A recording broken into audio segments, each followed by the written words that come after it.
Well, hi, Sophia. It's so good to see you over Hi. Zoom, not in person, but still good to I see know. you. I feel like if we do this, we're almost hugging, Yeah, there just we like, go. hey. Hey. How was the pandemic, quarantine? Like, how has the past year and a half been on you?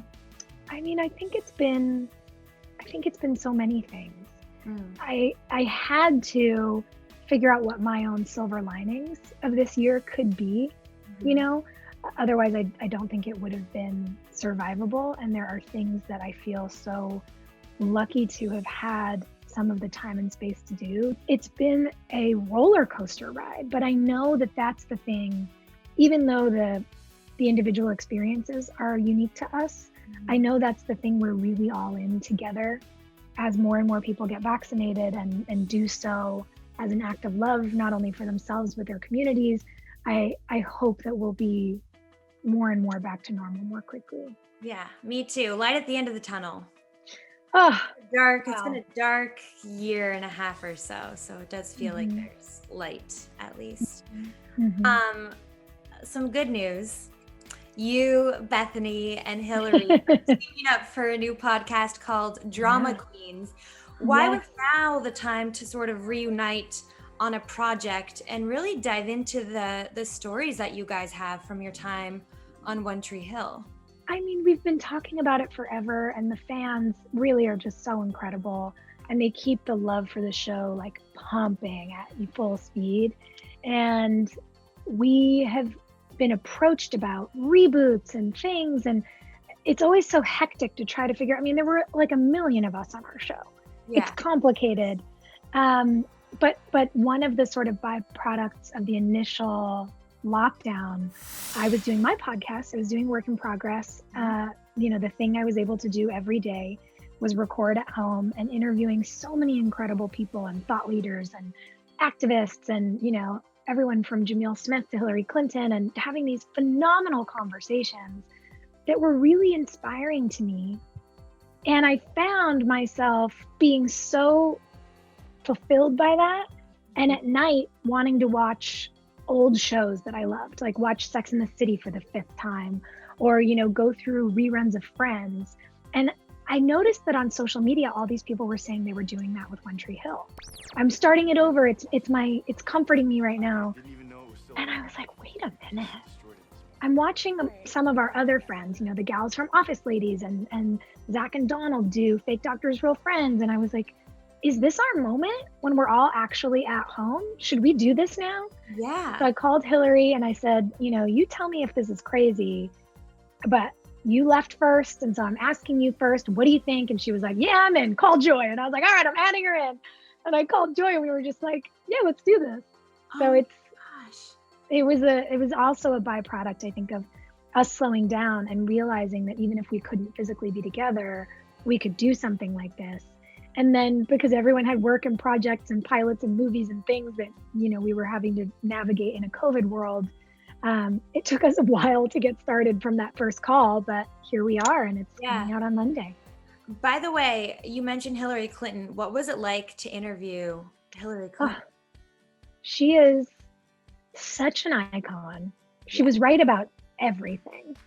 And I just am so inspired by her gumption and her mettle. I mean, she just never gives up and really lives a life of service and is so wise and so funny. Most people don't know she has the driest, most whip smart sense of humor. She's a legend. So yeah, that episode of Work in Progress is one that I'm particularly proud of. As people listen to Drama Queens, it premieres on the 21st.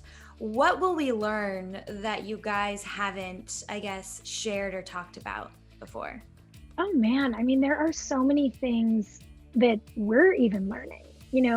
Fans have asked us so many times when we get together, we'll do, conventions or reunions, and people say, what was your favorite episode? And what was it like to do this scene and this?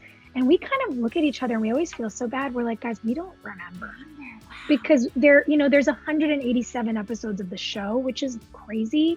But for us, I did the math, actually. I broke it down on an average of, we used to film between 12 and 18 hours a day. And so I did the averages in time and then looked at how many days we shot the episodes. And at the most conservative estimates, we spent 35,000 hours filming 9 seasons of our show. Oh my and gosh. So there's just stuff we don't remember. And we didn't you don't film in a perfect edit with a soundtrack and the music and the moment where they do the close up, you're actually doing it. Right. And so for us, not having seen, we're starting at the beginning, not having seen the pilot since it aired in 2003. Why are you a cheerleader? I mean, no offense or anything, but you're about the least cheery person I know. Pilot is... It's so good. It's so good. We just watched the second episode and all of us were crying at the end. And we were like, wait, it really holds up. It really works. But we just haven't experienced it like that. So this is actually our first time to experience the show the way the fans have. And it feels really cool. Yeah. Oh, that's awesome. You guys have all, though, on the flip side, been very vocal about some of the trauma on set that you guys have experienced. And I think it's amazing that you have been able to talk about those experiences, and hopefully other casts are learning from your guys' experience. What will be the most, I guess, difficult part about talking about that and reliving those moments? You know what's really interesting? I think we're lucky in that we're all years out from this. We've had a lot of the conversations that are really hard, really emotional, really required the support of our whole ecosystem of women who are on that show. We've done that. Yeah. We're not here to put our trauma on display. And we're certainly not here to put people on the spot. We're not hiding anything. We're pretty no holds barred. We're bold women who are very blunt and frank, but we're all, I think, so fortunate to be in these positions where we've had each other. We've been able to do our processing. And at this point, I'm sure there are some men we worked for who are very scared, and they probably should be. But, if you didn't want to get called out for it, you probably shouldn't have behaved that way. But I'm really happy to say that this feels joyful. It doesn't feel like picking at a scab. It feels like a reclamation. We're taking back what was ours. We're taking back the thing we made. We're taking back our 35,000 hours. No boss who came to town from time to time, or person who was a creep, on a specific day or during a specific incident. They don't own that. We own it. Yeah. And it feels really, really fun to be creating something out of our work. Sure. Will you invite other cast members? Oh yeah. There's so many of us. I know. I can't wait. It's going to be a parade of all our favorite humans. It's going to be great. Have you put those invites out yet? Can you tease? Oh, we have a group text that literally everyone who's ever been on the show is on. The whole cast? Oh yeah, everyone, every single person from our show. Oh my gosh. Yeah, and so when we decided that we were going to do this, long before we announced it, we told everybody what was up, what our plans were, and just said, look, we obviously want to have each and every one of you on. If you don't want to come on, that's totally okay. No hard feelings, but if you do, we can't wait to, audibly hug you. And everyone has just been so excited. Everybody's pumped.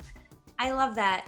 I know you mentioned you guys have been approached for reboots and reunions, but seeing the success, the Friends reunion, Gossip Girl is getting rebooted.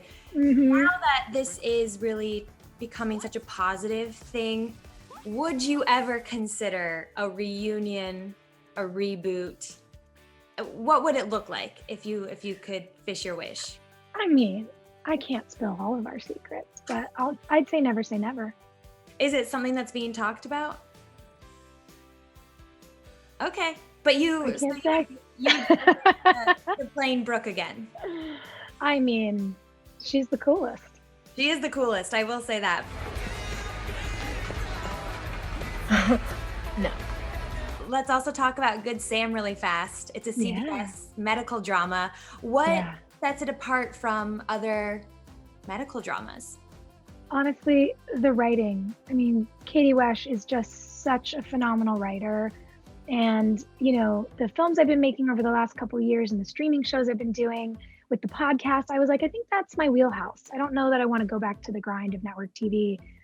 And we have a friend in common, an agent who I do a lot of development work with. And he said, you've got to read this script. I was like, I'm not reading it.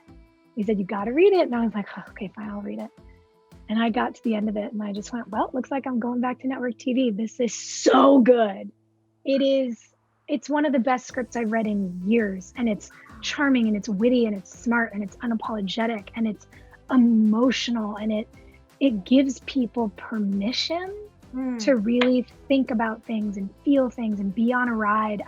I think it has some of the same kind of secret sauce that probably has made One Tree Hill last for so long.